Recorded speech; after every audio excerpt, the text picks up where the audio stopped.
Itu sebabnya kiranya Tuhan tolong kita, sejak kita percaya kepada Tuhan, sejak kita mau berkata saya mengikut Tuhan, apalagi kelahiran yang baik, kelahiran rohani.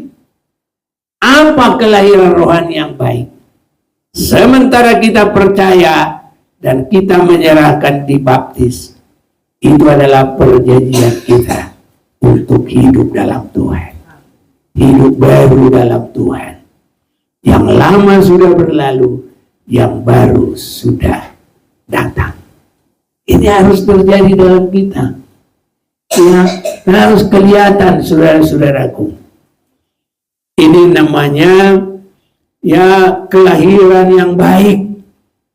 Baru dari situ kita bertumbuh berkembang sampai dewasa rohani, sampai tidak bercacat celah. Kesana sasaran, saudaraku. Bukan hanya terdaftar di gereja jadi Kristen. Oh, di mana gerejamu? Di sana. Ya. Tapi kalau kita tidak berpengalaman, dimulai dari lahir baru, ada di dalam perkembangan yang benar, perkembangan yang baik, dan harus sampai mengikut dan meneladani Yesus. Itu sebabnya kita sering membaca dalam Filipi pasal 2 ayat 5 itu, hendaklah kamu memiliki pikiran yang ada dalam Kristus.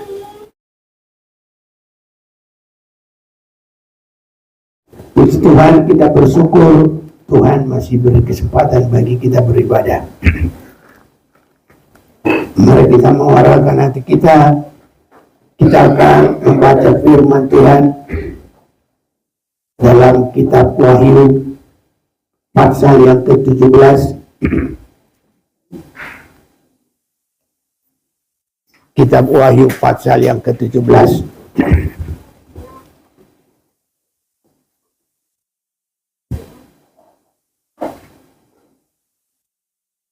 Berikutnya penghakiman atas Babel.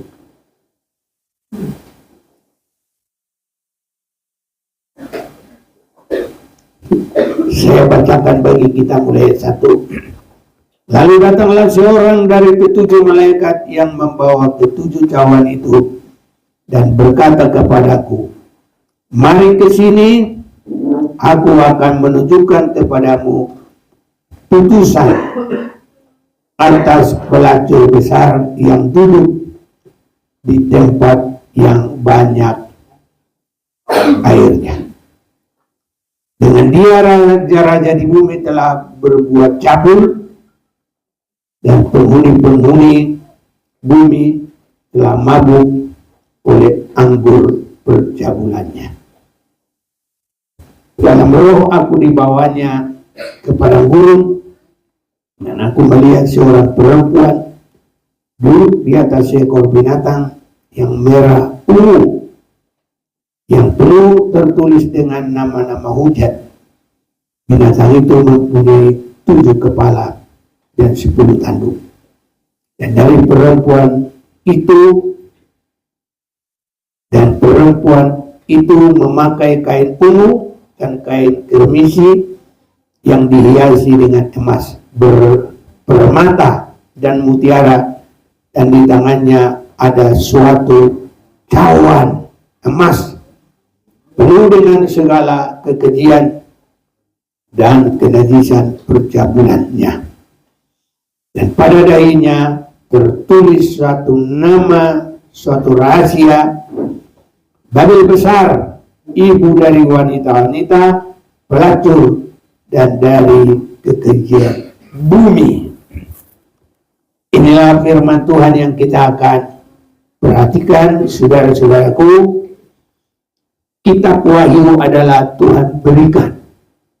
Allah berikan kepada Yesus, dan Yesus memberikan kepada para hambanya dan malaikatnya supaya disampaikan kepada anak-anak Tuhan. Jadi bukan lagi secara orang biasa. Kalau dalam penginjilan firman Tuhan disampaikan kepada semuanya, siapa saja, dosanya sedikit, dosanya banyak, tidak menjadi pengaruh. Disampaikan Injil supaya ya bisa diselamatkan. Tetapi kalau kitab Wahyu ini adalah kepada orang-orang yang sudah di dalam Tuhan, bahkan disebut hamba-hambanya. Dan kalau kita perhatikan, sasaran yang ditujukan adalah jemaat-jemaat yang sudah di dalam Tuhan. Itulah jemaat Efesus, Pergamus, Smyrna, Tiatira, dan sampai kepada 7 sidang jemaat itu, saudara-saudara yang kekasih. Jadi tidak asal sembarang orang lagi. Itulah kitab Wahyu ini. Tetapi kitab Wahyu ini diberikan untuk orang bisa mengerti kepada yang akan datang. Apa yang kita akan jalani, apa yang kita akan lewati. Sehingga dengan kita belajar ini, maka kita bisa berjalan dengan tidak mengalami kerugian. Tidak dijatuhkan, kita tidak kaget, tidak shock, tapi kita sudah mengerti apa yang akan terjadi. Dan khusus di dalam Wahyu 17 ini adalah kejadian akhir zaman yang harus terjadi. Dan kita sudah mendengar tadi pembacanya, saya sudah baca ayat 1 sampai dengan 5. Jadi ini aku akan menunjukkan kepadamu putusan atas pelacur besar yang duduk di tempat yang banyak airnya. Jadi ini bukan satu pribadi pelacur besar, tapi ini adalah masa yang dimana kita mengalami begitu banyak godaan. Ya, karena pelacur itu yang terutama di sana dia pintar menggoda. Saudara-saudaraku, orang-orang berohani sedang masuk dalam godaan yang besar. Ini sedang terjadi. Sehingga kalau iman kita, kalau rohani kita tidak bersungguh-sungguh, setengah-setengah, tidak sepenuh hati, kalau iman kita biasa-biasa, asal-asalan, saudara-saudaraku bisa tergoda. Ya, bisa tergoda, saudara-saudaraku. Itu sebabnya di akhir zaman semakin hebat tarikan-tarikan dan godaan-godaan. Dan yang menjadi godaan bagi kita adalah kesenangan-kesenangan daging, kesenangan-kesenangan dunia. Itu sebabnya saudaraku, kita tidak hanya menjadi orang Kristen, tidak. Harus benar-benar bisa melawan keinginan daging yang tidak berkenan kepada Tuhan. Bahkan bukan hanya melawan, matikanlah di dalam dirimu segala sesuatu yang duniawi. Inilah saudaraku, ya, pelacur besar. Artinya sangat pintar untuk menggoda manusia untuk jatuh di dalam kesenangan dunia dan meninggalkan Tuhan. Karena yang disebut dengan perzinahan itu adalah orang-orang yang meninggalkan Tuhan. Sering sekali orang meninggalkan Tuhan karena masuk tercebur dalam keduniawian, kesenangan dunia, nafsu kemanusiaan. Inilah, itu sebabnya ya kita mau baca dulu Yeremia pasal 3 ayat yang ke-6 sampai 10. Boleh juga ada yang bantu, tolong. Yeremia pasal yang ketiga ayat 6 sampai 10. 6 sampai 10, demikian firman Tuhan. Israel dan Yehuda diajak kembali kepada Tuhan. Tuhan berfirman kepadaku dalam zaman Raja Yosia, sudahkah engkau melihat apa yang dilakukan Israel, perempuan murtad itu? Bagaimana dia naik ke atas setiap bukit yang menjulang dan pergi ke bawah setiap pohon yang rimbun untuk bersundal di sana. Pikirku, sesudah melakukan semuanya ini, ia akan kembali kepadaku. Tetapi ia tidak kembali. Hal itu telah dilihat oleh Yehuda, saudaranya perempuan yang tidak setia. Dilihatnya bahwa oleh karena jinahnya, aku telah menceraikan Israel, perempuan murtad itu, dan memberikan kepadanya surat cerai. Namun Yehuda, saudaranya perempuan yang tidak setia itu, tidak takut, melainkan ia juga pun pergi bersundal. Dengan sundalnya yang sembrono itu, maka ia mencemarkan negeri dan berzina dengan menyembah batu dan kayu.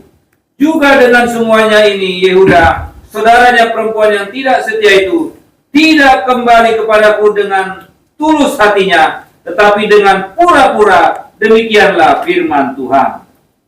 Itu sebabnya, saudara-saudaraku,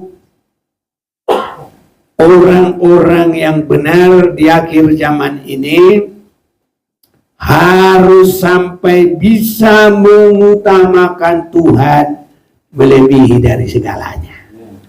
Harus sampai berpraktek mengutamakan Tuhan. Kalau belum, dalam hal kita mengadakan ibadah kita, persekutuan kepada Tuhan, kalau itu diceraikan oleh apa saja pun, maka kita sudah menjadi tergoda. Dan kalau sampai mengutamakan yang lain tanpa mengutamakan Tuhan, itu namanya gereja yang sudah tidak setia. Tetapi saudaraku, biar Tuhan tolong kita. Apapun yang terjadi, belajar mengutamakan Tuhan. Setia. Jangan kita berkata, ya aku orang Kristen, tapi Kristen yang bagaimana? Ya, jangan-jangan nanti yang terus tergoda. Apalagi kalau disebut perempuan tidak setia.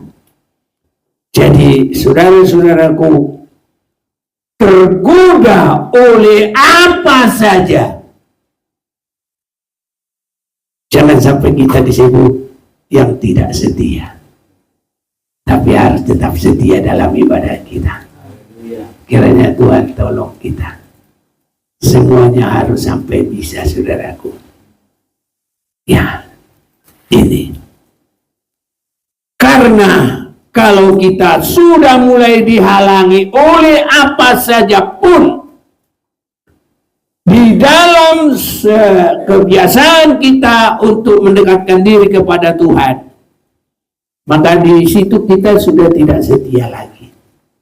Itu sebabnya kiranya Tuhan tolong kita Sejak kita percaya kepada Tuhan, sejak kita mau berkata saya mengikut Tuhan, apalagi kelahiran yang baik, kelahiran rohani. Apa kelahiran rohani yang baik? Sementara kita percaya dan kita menyerahkan dibaptis, itu adalah perjanjian kita untuk hidup dalam Tuhan, hidup baru dalam Tuhan. Yang lama sudah berlalu, yang baru sudah datang. Ini harus terjadi dalam kita. Ya, harus kelihatan, saudara-saudaraku. Ini namanya ya kelahiran yang baik. Baru dari situ kita bertumbuh berkembang sampai dewasa rohani, sampai tidak bercacat celah. Kesana sasaran, saudaraku. Bukan hanya terdaftar di gereja jadi Kristen. Oh, di mana gerejamu? Di sana. Ya. Tapi kalau kita tidak berpengalaman, dimulai dari lahir baru, ada di dalam perkembangan yang benar, perkembangan yang baik, dan harus sampai mengikut dan meneladani Yesus. Itu sebabnya kita sering membaca dalam Filipi pasal 2 ayat 5 itu. Hendaklah kamu memiliki pikiran yang ada dalam Kristus. Boleh dibaca. Filipi 2 ayat 5. Hendaklah kamu dalam hidupmu bersama menaruh pikiran dan perasaan yang terdapat juga dalam Kristus Yesus. Ya, jadi kita harus sampai ke situ, saudaraku.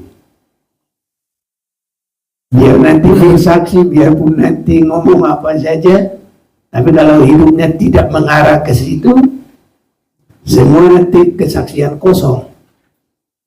Jadi harus benar-benar hendaklah hidupmu bersama menaruh pikiran yang sama, yang ada di dalam Yesus Kristus.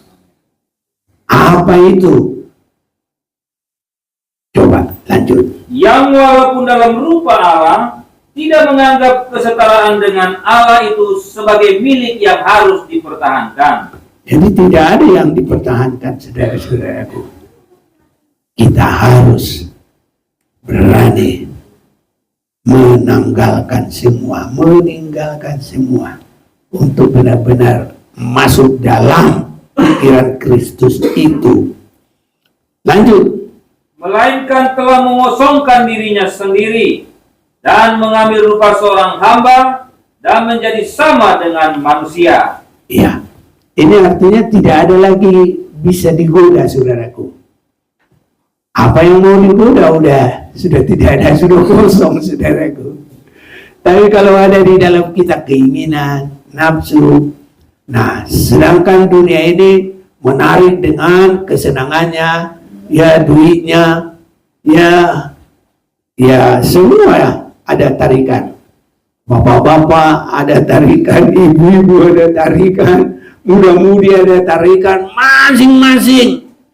Sampai anak-anak baru lahir sudah ditarik dengan apa namanya?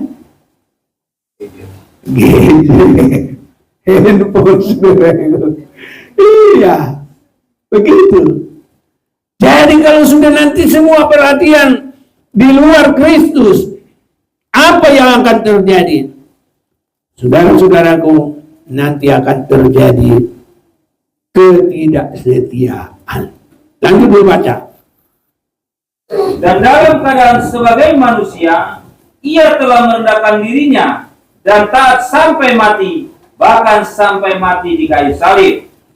Itulah sebabnya Allah sangat meninggikan dia dan mengaruniakan kepadanya nama di atas segala nama, supaya dalam nama Yesus bertekuk lutut segala yang ada di langit dan yang ada di atas bumi dan yang ada di bawah bumi, dan segala lidah mengaku Yesus Kristus adalah Tuhan, bagi kemuliaan Allah Bapa. Ini saudara-saudaraku, kalau sudah kosong, nggak ada lagi yang mau digoda. Apa yang mau digeser sudah kosong. Jadi kita kalau ada keinginan apa semua, makanya dunia ini kan kacau, ya. Ada ribut jabatan, ada ribut ini, sehingga saling menjegal, saling membesarkan, saling ya membunuhlah, apalah segala macam cara-cara apa saja dia lakukan, saudaraku. Inilah itu sebabnya kita harus ada pikiran yang ada pada Kristus, sampai tidak ada lagi yang bisa digoda oleh dunia, kesenangan daging, kesenangan dunia. Dan itu disebut sebagai ya godaan pelacur ulung. Itu disebut pelacur besar. Itu godaan yang luar biasa. Saudaraku, kalau kita lihat gedung, lihat apa semua, lihat mobil Lamborghini, lihat semua kan. Kalau kita, saudaraku, belum ada ya perasaan seperti yang ada pada Yesus Kristus, ke sana, saudaraku. Dan kalau sudah pelacur besar, maka ayat yang kelima, apa yang tertulis di dahi? Coba dulu.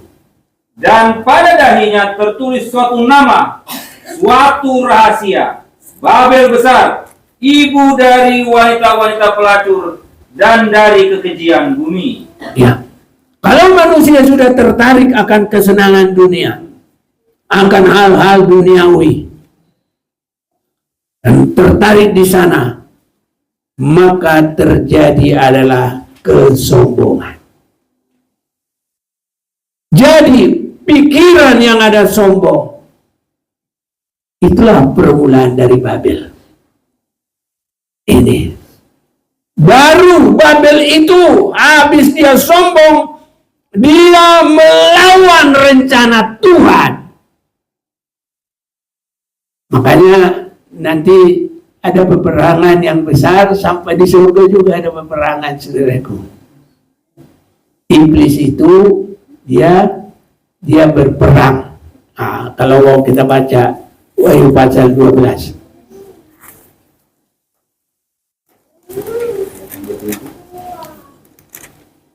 Iya, boleh.